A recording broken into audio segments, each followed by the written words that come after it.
January 17th, 1991, the night sky over Baghdad suddenly erupted with flashes of light. Air raid sirens echoed across the city, while distant explosions rolled through the darkness like thunder. Journalists standing on hotel rooftops watched as glowing streaks crossed the sky. Within minutes, television networks around the world began broadcasting the bombing live. Millions of people were suddenly watching a war unfold in real time. For many viewers, it looked surreal. Precision explosions lighting up the horizon as reporters whispered into microphones. But this was not a movie scene. It was the beginning of one of the most technologically advanced military operations in history. The campaign was called Operation Desert Storm, and it would become a defining moment in modern warfare. The conflict showed the world what a high-tech war looked like, where satellites, stealth aircraft, and precision-guided missiles could strike targets hundreds of miles away with terrifying accuracy. But the events that led to this moment had begun months earlier when a political crisis in the Middle East suddenly threatened global stability. What started as a regional dispute between two neighboring countries would soon pull dozens of nations into a massive international coalition, turning the deserts of the Persian Gulf into the stage for a war watched by the entire world.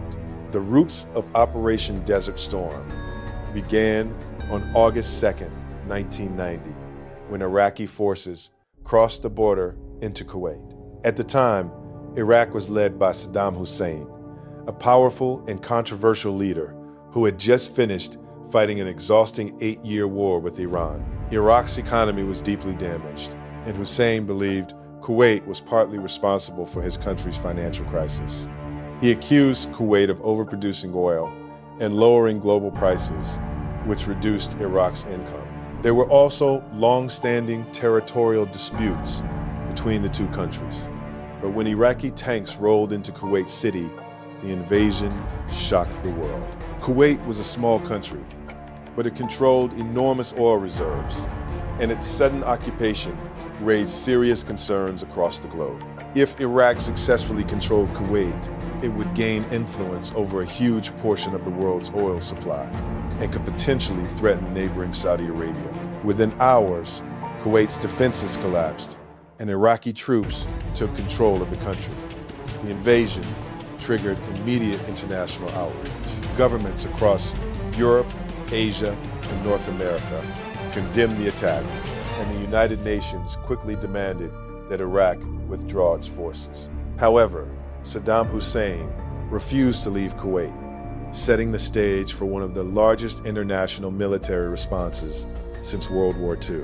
As diplomatic pressure increased, the United Nations imposed economic sanctions on Iraq, hoping financial isolation would force Saddam Hussein to withdraw from Kuwait. But months passed without any sign of retreat. Instead, Iraqi troops strengthened their defensive positions, building trenches, bunkers, and minefields throughout Kuwait. The situation was becoming increasingly dangerous. Many world leaders feared that if Iraq was not stopped, it could expand its influence even further into the Gulf region. The United States soon took the lead in organizing a global response. President George H.W. Bush announced that Iraqi aggression would not be tolerated and began assembling a massive military coalition. More than 30 nations eventually joined the alliance, including countries from Europe, the Middle East, and Asia. Saudi Arabia allowed coalition forces to use its territory as a staging ground for military operations. In August 1990, the United States launched Operation Desert Shield, a defensive mission designed to protect Saudi Arabia from possible Iraqi attack, while coalition forces prepared for a potential war to liberate Kuwait. Over the next several months, hundreds of thousands of soldiers, tanks, aircraft, and support vehicles were transported to the region. It became one of the largest and fastest military deployments in modern history.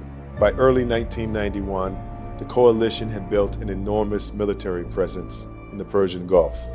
Diplomacy had failed, and the deadline set by the United Nations for Iraq to withdraw from Kuwait had expired. On January 17th, coalition forces launched Operation Desert Storm with a massive air campaign. Hundreds of aircraft took off from bases and aircraft carriers, striking targets across Iraq and Kuwait. The goal was to destroy Iraq's military infrastructure before any ground battle began.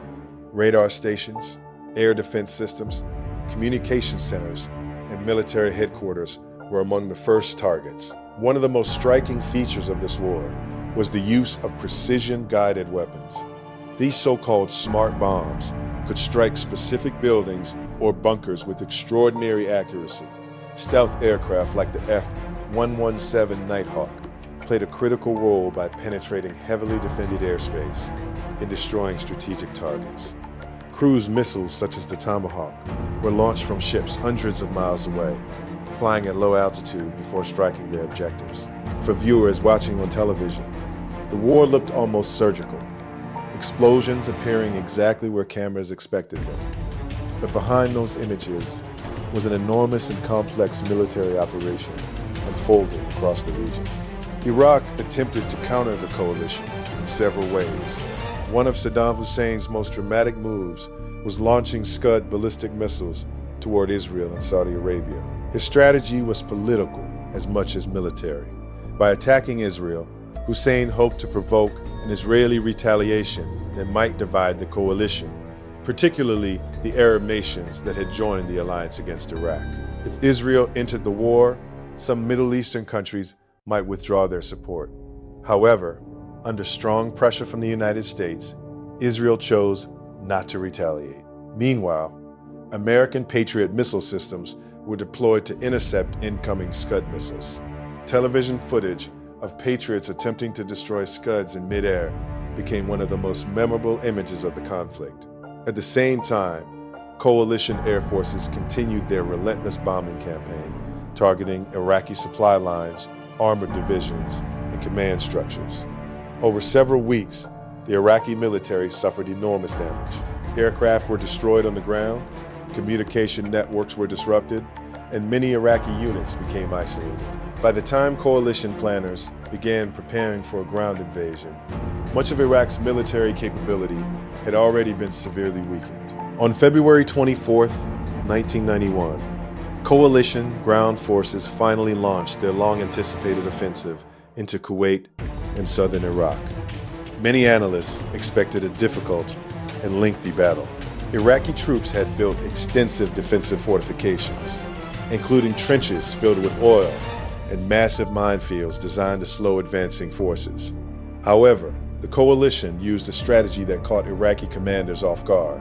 Instead of attacking directly into the strongest defenses, coalition forces executed a sweeping maneuver through the western desert, often referred to as the famous left hook. Armored units moved rapidly north before turning east, surrounding large portions of the Iraqi army. Advanced coordination between air power and ground forces allowed coalition troops to move quickly across the battlefield.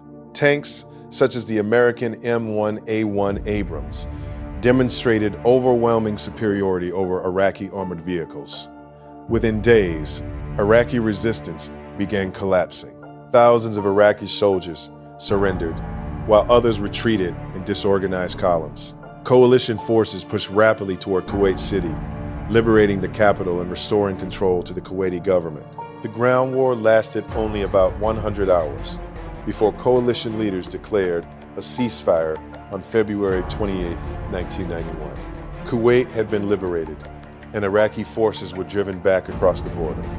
Yet the end of Operation Desert Storm did not bring a complete resolution to the region's tensions.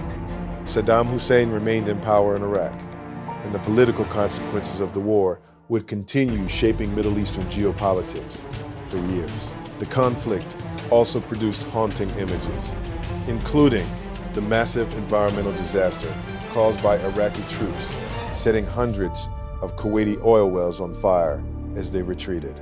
Thick, black smoke covered the skies for months, while firefighters from around the world worked to extinguish the flames. Operation Desert Storm became a turning point in modern military history. It demonstrated the effectiveness of precision weapons, satellite intelligence, and large multinational coalitions. It was also one of the first wars broadcast live on global television networks, allowing millions of people to witness the reality of modern combat as it happened. The war was short, but its lessons would influence military strategy, international politics, and global security for decades to come.